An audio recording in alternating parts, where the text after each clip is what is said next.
ESB news, सच्चाई के साथ।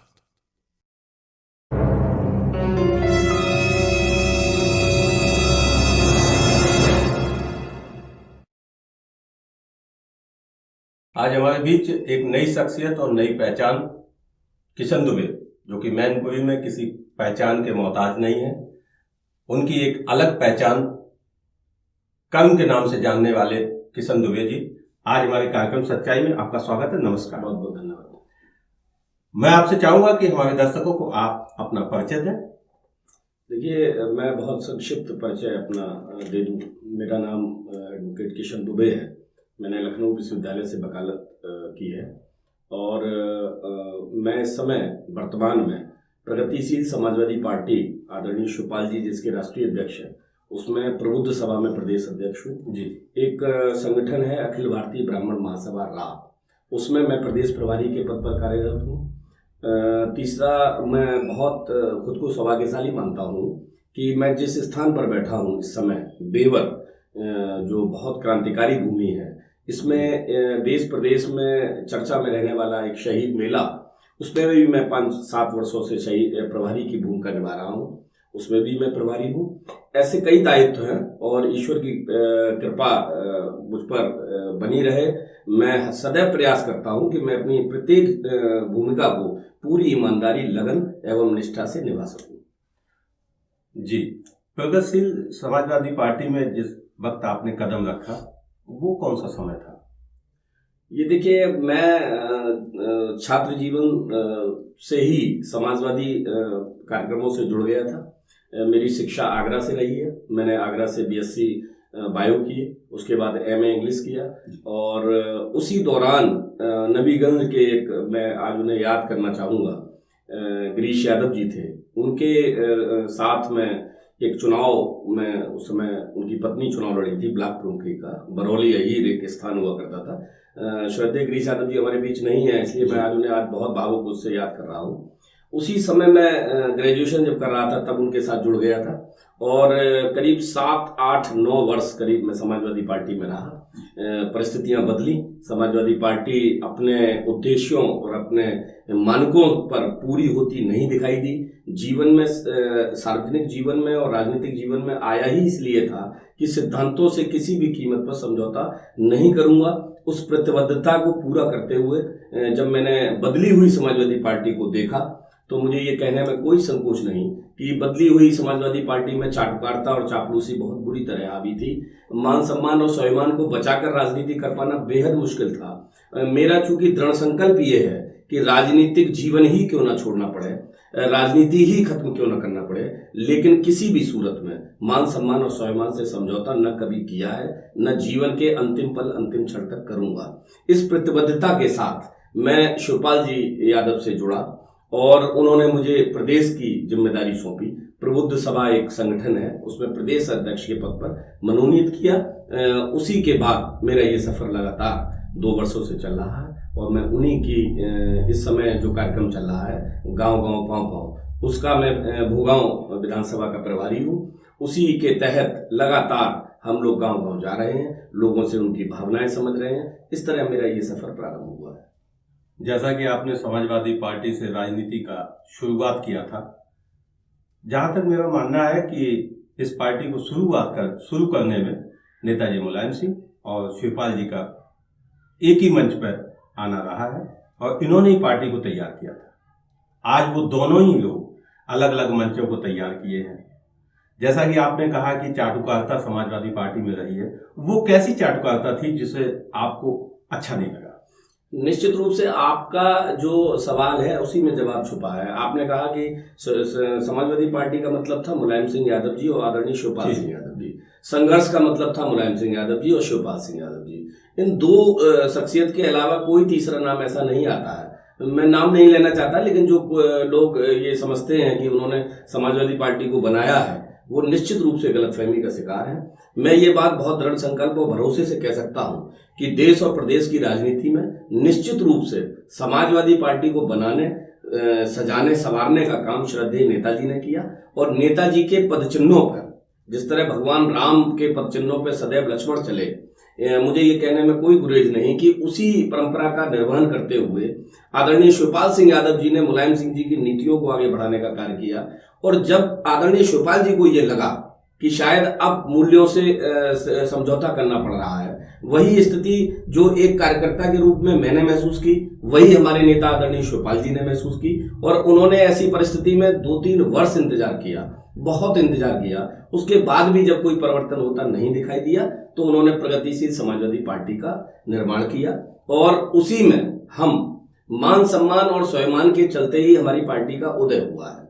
मैं ये बात दावे से कह सकता हूं कि कोई भी दल, ये पहला दल है जिसमें मानक ही यही है कि मान सम्मान और स्वाभिमान से कोई समझौता नहीं होता है, कार्यकर्ता का पूरा सम्मान होता है। इसी भावना से प्रेरित होकर मैं इनके साथ जुड़ा। वो कौन सी नीतियां रही हैं जो समाजवादी पार्टी की आपको अच्छी नहीं लगी?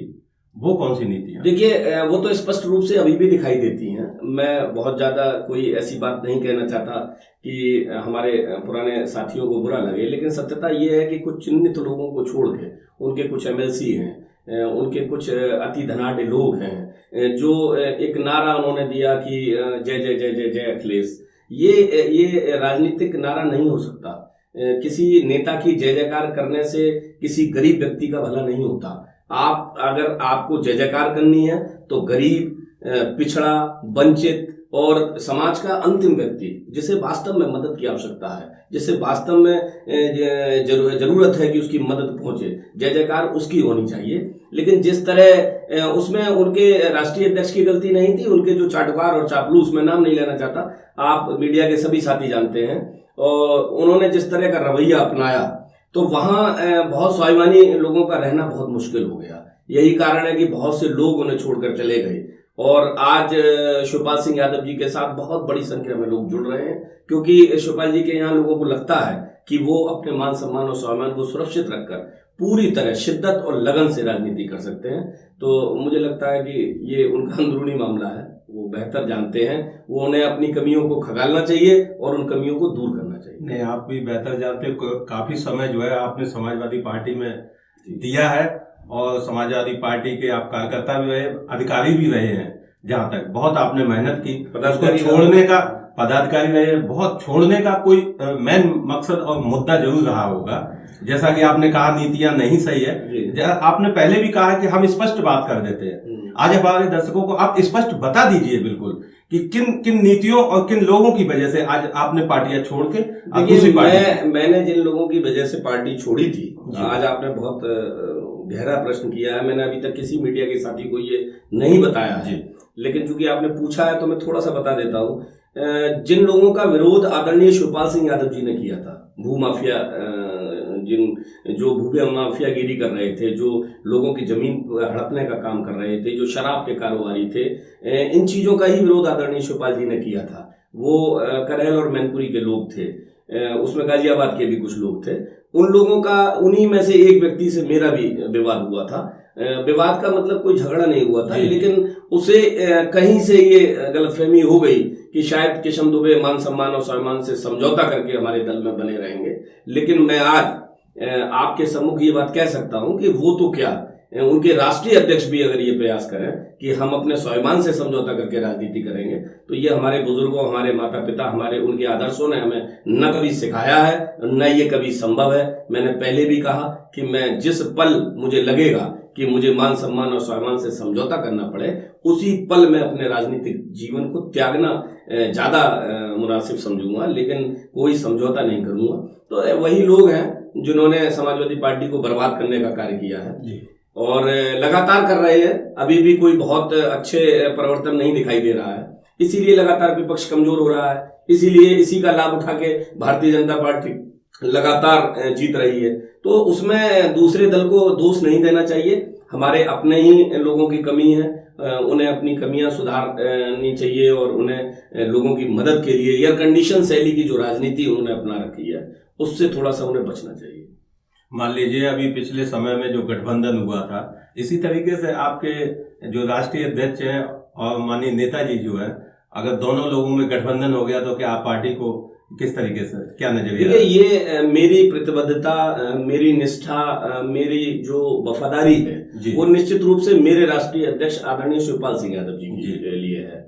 ये बड़ा निर्णय है। इसको अगर आदरणीय शिवपाल जी और समाजवादी पार्टी के राष्ट्रीय अध्यक्ष साथ आते हैं तो हम उनका खुले दिल से स्वागत करते हैं। मैं बहुत लालची किस्म का व्यक्ति नहीं हूँ राजनीति में कि मुझे ये लालच रहे कि मुझे राष्ट्रीय अध्यक्ष जी से भी कोई लाभ लेना है, अखिलेश जी से कोई लाभ लेना है। मैं निस्वार्थ राजनीति करता हूँ, निस्वार्थ सेवा करने में यकीन रखता हूँ। मेरे नेता शिवपाल सिंह यादव जी हैं, शिवपाल सिंह यादव जी ही रहेंगे। मुझे इन बातों से कोई सरोकार नहीं है। मैं उनके उज्जवल भविष्य की कामना करता हूँ, वो दोनों एक हो जाएं। देश और प्रदेश के जितने भी हमारे समाजवादी साथी हैं निश्चित रूप से ये चाहते हैं कि सभी समाजवादी एक हो जाएं, तभी एक मजबूत विपक्ष या मजबूत पार्टी बनकर भारतीय जनता पार्टी का विरोध कर पाएंगे। लेकिन इस बात की संभावनाएं बहुत कम होती जा रही हैं, क्योंकि जिस तरह का बयान अभी अखिलेश जी का आया था इटावा से, उन्होंने कहा था कि हम आपकी पार्टी के नेता को कैबिनेट बना देंगे। कोई पुत्र अपने पिता को बना देगा, ये बड़ा हास्यास्पद लगता है, बड़ा दिल दुखाने वाली बात कही थी। तो देखते हैं क्या होता है। अखिलेश जी तो जिस वक्त अखिलेश जी की सरकार चल रही थी उस वक्त जो है उन्होंने एक एक्सप्रेस वे बनाया था, लखनऊ एक्सप्रेस वे। जी, जनता ये कहती है कि विकास पुत्र जो है अखिलेश जी हैं। आप क्या कहेंगे इस पर? मैं उस समय समाजवादी पार्टी का हिस्सा था और समाजवादी पार्टी की सरकार में जो भी विकास हुआ, मैं ये दावे से कह सकता हूं कि अगर भारतीय जनता पार्टी के लोगों से भी दिल पे हाथ रख के पूछा जाए तो वो ये कहेंगे कि समाजवादी पार्टी की सरकार में विकास हुआ, निश्चित रूप से कहेंगे। लेकिन मैं एक प्रश्न उल्टा उन्हीं से पूछता हूं, अपने पुराने साथियों से। जब उन्होंने विकास किया, उन्होंने एक्सप्रेस वे बनाया और उन्होंने अपने कम से कम सैकड़ों साक्षात्कारों में कहा कि हमने एक्सप्रेस वे बनाया, लोगों में उनका विकास क्यों नहीं गया? लोगों में अगर विकास किया था तो विकास तो किया था, ये तो सभी मानते हैं, हम भी मानते हैं, ऐसा नहीं है कि हम नहीं मानते हैं। लेकिन वो विकास जिन विभागों से हुआ, वो विभाग करीब 11 विभाग के मंत्री थे आदरणीय शिवपाल सिंह यादव जी। आप अगर आरटीआई के थ्रू जानकारी करें तो आपको ये चौंकाने वाले चीजें सामने आएंगी, जिसमें शिवपाल सिंह यादव जी के विभागों से सबसे ज्यादा विकास, सड़कें बनाने से लेके पुलों का जाल बिछाने का काम आदरणीय शिवपाल सिंह यादव जी ने किया था। और अखिलेश यादव जी ने जो विकास कराया या जिसका वो दावा करते हैं, हम सहमत हैं, हम इस बात से सहमत हैं। मैं भी उस पार्टी का हिस्सा था, एक कार्यकर्ता के रूप में, एक पदाधिकारी के रूप में। लेकिन उनका विकास लोगों में न जाके उनका विवाद लोगों में गया, क्योंकि हमारा जो देश है, मुझे ये लगता है कि भारत देश संस्कृति का देश है। यहाँ पिता पुत्र के बीच के रिश्ते को बहुत महत्व दिया जाता है। जिस तरह का मैसेज ग्रामीण अंचलों में गया और जो विवाद लोगों में गया, वो निश्चित रूप से थोड़ा सा लोगों पे बैड इफेक्ट किया। परिवार एक हो, परिवार में सामंजस्य बैठे, सभी समाजवादी एक हो, ये लोग चाहते हैं, विवाद नहीं चाहते हैं। इसी वजह से मुझे लगता है कि 225 से उन्हें 45 या 47 जो भी सीटें आई उस पर आना पड़ा, जो निश्चित रूप से देश और प्रदेश के लिए दुर्भाग्यपूर्ण स्थिति थी। मतलब आपका सीधा सीधा मानना है कि परिवार जो है बिखर जाने से निश्चित रूप से बहुत बड़ा नुकसान हुआ। ये मैं नहीं मानता हूँ, राजनीति करने वाले, राजनीति को समझने वाले, सीधा सीधा इशारा है कि अगर परिवार इकट्ठा हो जाए तो फिर से सरकार बन सकती है। नहीं, निश्चित रूप से होना चाहिए। सरकार बनाने या न बनाने का प्रश्न नहीं है। सरकारें, श्रद्धेय अटल बिहारी वाजपेयी जी ने कहा था कि सरकारें बनेंगी, बिगड़ेंगी, देश रहना चाहिए। इसी तरह मुझे लगता है कि सरकार बने या न बने ये विषय नहीं है। समाजवादी विचारधारा रहनी चाहिए, समाजवादी मूल्य रहने चाहिए, लोगों की मदद करने का जज्बा हम लोगों में रहना चाहिए। अगर वो एक हो जाएंगे तो कम से कम एक मजबूत विपक्ष के रूप में हम दिखाई देंगे और उसके बाद हम सरकार बनने की तरफ बढ़ेंगे भी। लेकिन फिलहाल जो भी निर्णय आदरणीय शिवपाल सिंह यादव जी का होगा, चूंकि हमारे राष्ट्रीय अध्यक्ष हैं, उन्हीं के आदेश का पालन हम सभी लोग अक्षरशः करेंगे। आने वाले समय में आपका जो प्रगतिशील समाजवादी पार्टी है किस तरीके से चुनाव लड़ेगी, क्या मंशा है? देखिए, अभी इस समय जब हम बैठे हैं, मैं चूंकि अभी क्षेत्र से ही आया हूं भ्रमण से, करीब 5 गांव का लक्ष्य दिया जाता है। हालांकि भोगांव विधानसभा का प्रभारी हूं मैं, तो हमने आज करीब 7 गांव में भ्रमण किया।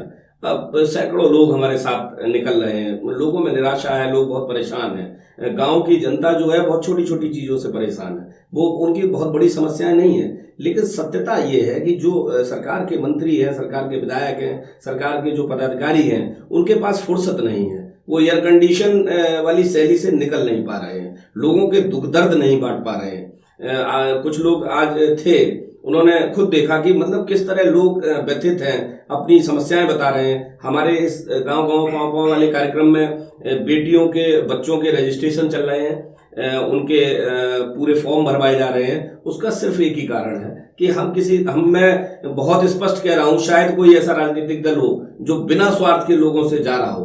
प्रगतिशील समाजवादी पार्टी के लोग बिना स्वार्थ के जा रहे हैं। हम ये नहीं कह रहे कि हम आपसे विधायकी के वोट मांगने आए हैं या हम चेयरमैनी के वोट मांगने आए हैं। हम वोट ही नहीं मांग रहे हैं। हम लोगों से उनका दुख दर्द बांट रहे हैं, बच्चों के रजिस्ट्रेशन कर रहे हैं, सदस्यता फॉर्म भरवा रहे हैं, जिससे आने वाले समय में अगर शिवपाल जी ताकत में आते हैं, ईश्वर ने चाहा तो ये तय है कि अगर हम सरकार नहीं होंगे तो हम सरकार में जरूर होंगे, सरकार हमारे बिना नहीं बनेगी। ये बात मैं पूरी शिद्दत से कह सकता हूं कि बिना शिवपाल जी के सरकार नहीं बनेगी 2022 की। ऐसी परिस्थिति में जब आदरणीय शिवपाल जी ताकत में आएंगे तो उन बच्चों को जो रजिस्ट्रेशन कराए जा रहे हैं उनको निश्चित रूप से प्राथमिक आधार पर नौकरी दिलाने का कार्य किया जाएगा।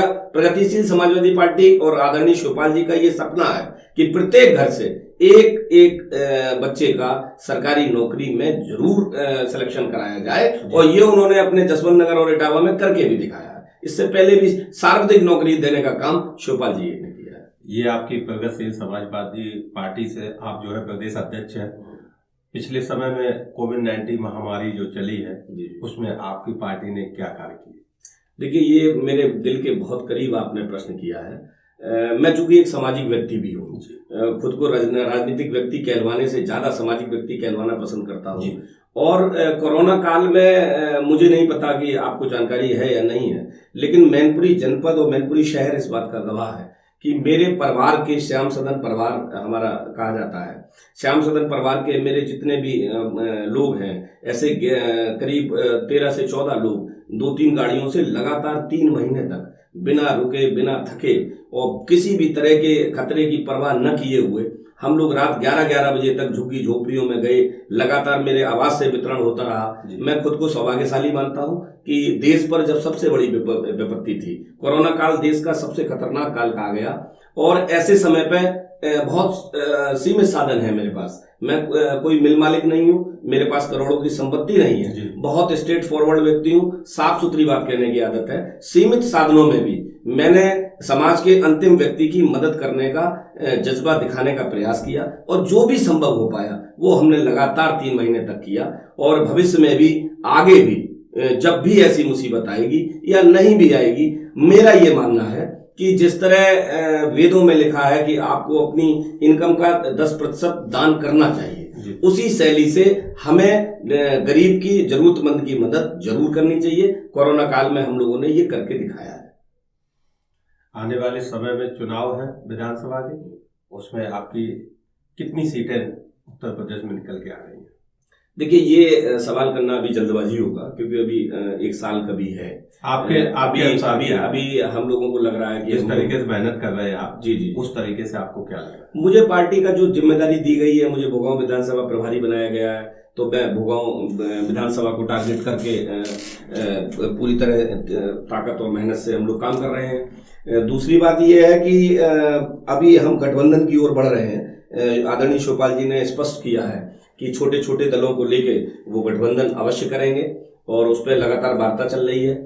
और किसी बड़े दल से भी हो सकता है, उसमें संभावित दल ओबीसी जी हो सकते हैं, संभावित दल राजभर जी हो सकते हैं, 7-8 दल राजभर जी के साथ और जुड़े हुए हैं, वो हो सकते हैं। मतलब किसी पार्टी का नाम नहीं लूंगा, लेकिन बड़ी पार्टी से भी हमारा गठबंधन लगभग तय है। तो हम लोग एक मजबूत गठबंधन की तरफ बढ़ रहे हैं। राजनीति संभावनाओं का खेल है। मुझे लगता है कि भविष्य में कुछ भी हो सकता है, लेकिन मैंने आपसे पहले भी कहा, फिर कह रहा हूं, बहुत भरोसे से कह रहा हूं कि 2022 में हम सरकार में होंगे। सरकार हमारे बिना नहीं बनेगी। आदरणीय शिवपाल जी की सहभागिता बहुत मजबूती से सरकार में होगी, और शिवपाल जी बहुत ताकत से प्रदेश में एक बार पुनः विकास का बीड़ा उठाएंगे और जरूरतमंद लोगों की मदद करने का कार्य उनकी पार्टी, उनके कार्यकर्ता और हमारे जैसे लाखों सैकड़ों युवा करेंगे, ये तय है। किशन जी, हमारा सवाल आपसे एक और है। आप राजनीति और सामाजिक व्यक्ति रहे हैं। आज के परिवेश में जो राजनीति है, उन नेताओं को आप क्या संदेश देना चाहते हैं? देखिए, बहुत अच्छा सवाल किया आपने। मैं अपने दिल के जज्बात इसमें ज़रूर बताना चाहूँगा। जी। मुझे कभी कभी वर्तमान परिदृश्य को देख के बड़ा दुख होता है। जैसे हमने अभी कोरोना काल को जिया और मैंने ये महसूस किया कि हमारे अगर मैनपुरी जनपद की ही बात की जाए, हालांकि मैं तो उत्तर प्रदेश का प्रभारी हूँ, पूरे प्रदेश का कार्यभार देखता हूँ, दूसरे संगठन में भी मैं पूरे प्रदेश का देखता हूँ, लेकिन मैं अगर ध्यान केंद्रित करूँ केवल मैनपुरी पर या मैनपुरी के आसपास जनपदों पर, तो मुझे इसमें थोड़ा निराशा होती है। और मुझे उन लोगों से बहुत शिकायत है जो निश्चित रूप से ईश्वर ने जिन्हें बहुत सक्षम बनाया है, और लेकिन वो समाज के अंतिम व्यक्ति की मदद करने का जज्बा नहीं है उनमें। मुझे बेहद दुख होता है। मैं नाम नहीं लूंगा, लेकिन मैं उन नेताओं से, वो चाहे विधायक हों, मंत्री हों, वर्तमान सत्ता के मंत्री हों, वर्तमान सत्ता के विधायक हों, या इससे पूर्व में समाजवादी पार्टी के नेता रहे हों, बहुजन समाज पार्टी के नेता रहे हों, मेरा किसी दल विशेष से कोई शिकायत नहीं है। लेकिन एक शिकायत ये जरूर है दिल से, क्योंकि मेरा ये मानना है कि जहां मामला दिल का हो वहां दल मायने नहीं रखता। और हमारे दिल में मैनपुरी जनपद हमारी मातृभूमि है, मैनपुरी जनपद हमारी माँ है। इस मातृभूमि में निवास करने वाला प्रत्येक व्यक्ति, प्रत्येक कमजोर व्यक्ति, जरूरतमंद व्यक्ति हम लोगों की जिम्मेदारी है। जिस तरह किशन दुबे सामाजिक जीवन जी रहे हैं, राजनीतिक जीवन जी रहे हैं, इसी तरह हमारे यहाँ सैकड़ों लोग राजनीतिक और सामाजिक जीवन जी रहे हैं। मुझे लगता है कि उन्हें ये प्रतिबद्धता दिखानी ही पड़ेगी, या उन्हें ये चीज करनी ही पड़ेगी कि उन्हें मैनपुरी जनपद में रहने वाले कमजोर से कमजोर वर्ग, चाहे उसमें जाति, वर्ग और धर्म की सीमा ना हो, इंसानियत से बड़ा न कोई धर्म है, न कभी था, न कभी रहेगा। सबसे बड़ी चीज जो होती है वो गरीबी होती है। मैं अभी क्षेत्र में घूम रहा था, मैं एक संस्मरण सुनाऊंगा, तो वहां बहुत से लोग एक से जाति वर्ग पर बात करने लगे। तो मैंने उनसे जब पूछा, मैंने कहा कि आपको लगता है कि जाति वर्ग से ही लोगों का भला होता है? तो उन्होंने कहा कि साहब चल तो यही रहा है। मैंने उनसे कहा कि मैं दावे से एक बात कह सकता हूं, मेरी बात से आप भी सहमत होंगे अजय जी। मुझे लगता है कि देश में दो ही वर्ग हैं, एक गरीब, एक अमीर जी। इन दो वर्गों के अलावा कोई तीसरा वर्ग नहीं है। अमीर और अमीर होता जा रहा है, गरीब और गरीब होता जा रहा है। और जब तक हमारे प्रतिनिधि, अब व्यवसायियों से हम ये उम्मीद तो नहीं करेंगे कि भाई व्यवसायी नहीं जाता लोगों के बीच, वोटों के लिए नेता जाते हैं। वो चाहे सभासद जाएं, चाहे आपके विधायक जाएं, चाहे एमएलसी जाएं, चाहे मंत्री जाएं, इनको अपनी जिम्मेदारी समझनी होगी और समाज के अंतिम व्यक्ति की मदद का जज्बा दिखाना ही होगा। कोरोना काल में भी बहुत लोगों ने निराश किया है। मैं उन लोगों को साफ साफ एक संदेश देना चाहता हूं कि आपको कोई देखे या ना देखे, ईश्वर देख रहा है। अगर ईश्वर की अदालत में आपको जाना है तो आपको उनकी मदद करनी ही चाहिए। अगर एक व्यक्ति 10 दुखी व्यक्तियों का दुख नहीं दूर कर पा रहा है, या कुछ लोगों का आंसू पोंछने का काम नहीं कर पा रहा है, अगर एक सक्षम व्यक्ति किसी बहुत उदास व्यक्ति के चेहरे पर मुस्कुराहट लाने का काम नहीं कर पा रहा है, तो निश्चित रूप से मेरे हिसाब से उसके जीवन का कोई मूल्य नहीं। तो मेरा उन सभी से विशेष निवेदन है, विशेष अपील है कि आप गरीब, शोषित, कमजोर और जरूरतमंद, चाहे वो किसी भी वर्ग का हो, इसमें कोई जातिगत आधार न किया जाए, आधार सिर्फ गरीबी हो। हमारा ब्राह्मण भी गरीब हो सकता है, हमारा जाटव समाज का भी व्यक्ति गरीब हो सकता है, कि लोधी समाज का भी हो सकता है, क्षत्रिय समाज का भी हो सकता है, यादव भी हो सकता है, कोई भी समाज का। आप देखिए गांव में जाइए, आप, हम लोग जा रहे हैं गांव में, लोग कहते हैं कि साहब फलानी जात बहुत पैसे वाली हो गई। ऐसा नहीं है। आज भी हर समाज, हर वर्ग में बेहद गरीब लोग हैं। उनकी मदद करने का जज्बा, उनकी मदद करने की भावना निश्चित रूप से सक्षम लोगों में होनी चाहिए, और ये जिम्मेदारी प्रतिनिधियों को, राजनीतिक व्यक्तियों को निश्चित रूप से निभानी चाहिए। जब राजनीतिक रूप से व्यक्ति इस भावना को दिखाएंगे, तब निश्चित रूप से अन्य लोग भी समाज के आगे आएंगे। किशन जी, हमारा अब इस जो कार्यक्रम का अंतिम सवाल है वो ये है कि आप जिस तरीके से भोगांव विधानसभा में मेहनत कर रहे हैं, प्रभारी के रूप में कार्य कर रहे हैं, बल्कि आपकी जो जन्मभूमि है वो मैनपुरी है, तो लोग ये जानना चाहते हैं कि क्या आप विधायकी की तैयारी मैनपुरी सदर से कर रहे हैं या फिर भोगांव विधानसभा के लिए तैयारी कर रहे हैं, क्या है? देखिए, मैं बता दूं आपको, जैसे आपने कहा कि मेरी मैनपुरी वो है जन्मभूमि, नहीं, ऐसा नहीं है। मैं किसनी विधानसभा में, सोनासी मेरा गांव है और वो मेरी मातृभूमि है। मुझे गर्व है कि मैं सोनासी जैसे गांव से आता हूं, जहां जिसमें सभी वर्ण, सभी जाति के लोग रहते हैं। किसनी विधानसभा से रिलेटेड हूं और मेरे पिता चूंकि प्रिंसिपल थे, आज मैं उन्हें नमन करता हूं। बहुत सेवा माता पिता की जितनी क्षमता दी ईश्वर ने उतनी की। आज माता पिता दोनों ही हमारे बीच नहीं है, उनके आशीर्वाद से मैं ये सब कर पा रहा हूं। अपने एक सपना जरूर रहता है, एक ख्वाब है मेरा कि मैं माता पिता के बनाए हुए आदर्शों पर ही जीवन भर चलूं। मैं नेता बनूं न बनूं, मैं विधायक बनूं, मंत्री बनूं न बनूं, इस बात का कभी कोई दुख नहीं रहेगा। बस जिस दिन मैं माता पिता के बताए हुए सिद्धांतों से समझौता करूंगा, उस दिन मैं निश्चित रूप से अपने आप को मृत मान लूंगा, मैं अपने आप को मुर्दा मान लूंगा। मैं सुबह जब उठता हूं तो भगवान परशुराम से यही प्रार्थना करता हूं कि मैं गरीब की मदद कर सकूं, ईश्वर मुझे इतना सक्षम बना दे कि मैं जरूरतमंदों के काम आ सकूं। विधायक बनना और मंत्री बनना बेहद आसान है मुझे लगता है, लेकिन लोगों के दिलों में जगह बनाना ये बहुत मुश्किल काम है। और मुझे लगता है कि शायद मैं ये थोड़ा बहुत कर पा रहा हूं, ईश्वर मुझे और क्षमता दे। जहां तक विधायक की टिकट या विधायकी की बात है, हमारे यहाँ एक सिस्टम है, पार्टी का एक तरीका है संगठन का।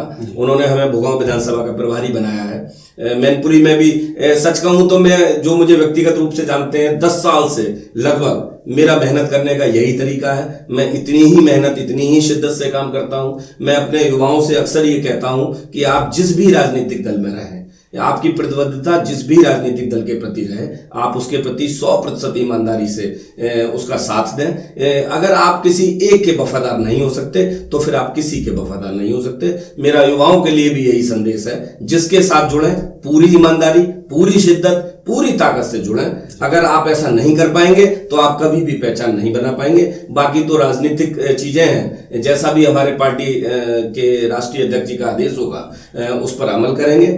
राजनीतिक महत्वाकांक्षा हर किसी में होती है और राजनीतिक जीवन जब आदमी जीता है तो निश्चित रूप से वो चुनाव भी लड़ता है। भविष्य में जब ऐसा मौका आएगा तो पूरी शिद्दत से चुनाव भी लड़ा जाएगा। लेकिन ये मैं फिर कह रहा हूं कि जिस दिन ईश्वर मुझे किसी लायक बना देगा, मैं भगवान को साक्षी मान के ये कह सकता हूं कि मैं एक ऐसी नजीर बनाना चाहता हूं प्रतिनिधियों के लिए कि उन्हें मजबूर होना पड़े कि वो समाज के अंतिम व्यक्ति के पास निश्चित रूप से मदद के लिए उन्हें जाना ही पड़ेगा। प्रगतिशील समाजवादी पार्टी इसको कर भी रही है। हम एक ऐसा मानक बनाना चाहते हैं कि जो एयर कंडीशन शैली है नेताओं की, जो उन्हें लगता है कि घर बैठ के चुनाव जीत जाएंगे, उस शैली को हम बिल्कुल तोड़ देंगे और हम धरातल की राजनीति को इतना मुखर कर देंगे। यही हमें आदरणीय शिवपाल जी ने सिखाया है, यही हमने आदरणीय नेताजी से सीखा है। हम ये कह सकते हैं कि मैं यही कहूंगा कि जैसा भी पार्टी का आदेश होगा वहां से चुनाव लड़ा जाएगा। चुनाव अलग विषय है, लेकिन इस समय केवल और केवल पार्टी और संगठन को मजबूत करना ही मेरा उद्देश्य है। कार्यक्रम सच्चाई में आपने पूरी सच्चाई के साथ पूरी बात कही और आज के कार्यक्रम में आपने समय दिया, इसके लिए मैं बहुत मैं आपके चैनल एएसबी के सम्मानित सभी दर्शकों का बहुत दिल से आभार व्यक्त करता हूं, नमन करता हूं सभी को। और जितने भी भाई मुझे सुन रहे हैं, मैं ये इतना जरूर थोड़ा सा फेवर चाहूंगा कि मैं बहुत साधारण व्यक्ति हूं, बहुत सीमित साधनों में राजनीतिक और सामाजिक जीवन जीता हूं। मैंने हमेशा फेसबुक पर अन्य माध्यमों पर लिखा है कि मैं बहुत साधारण, मेरे पिता प्रिंसिपल थे, मैं नॉन पॉलिटिकल परिवार से हूं, मेरे पिता कोई मंत्री नहीं थे। मैंने उनसे जो आदर्शों में सीखा है, मैं युवाओं को एक संदेश जरूर दूंगा कि आप राजनीति में आगे बढ़ पाएं या न बढ़ पाएं, लेकिन राजनीति में शॉर्टकट का इस्तेमाल कभी ना करें। आप अपनी मेहनत, अपनी शिद्दत, अपनी लगन से आगे बढ़ें। और साथ ही मैं ये भी कहूंगा कि गरीब की मदद, जरूरतमंद की मदद, जितना आपको ईश्वर ने सक्षम बनाया है उतना आप अवश्य करें। मैं एक बार पुनः आपके चैनल के सभी सम्मानित दर्शकों का बहुत बहुत आभार व्यक्त करता हूं, बहुत बहुत धन्यवाद देता हूं। बहुत बहुत धन्यवाद। नमस्कार।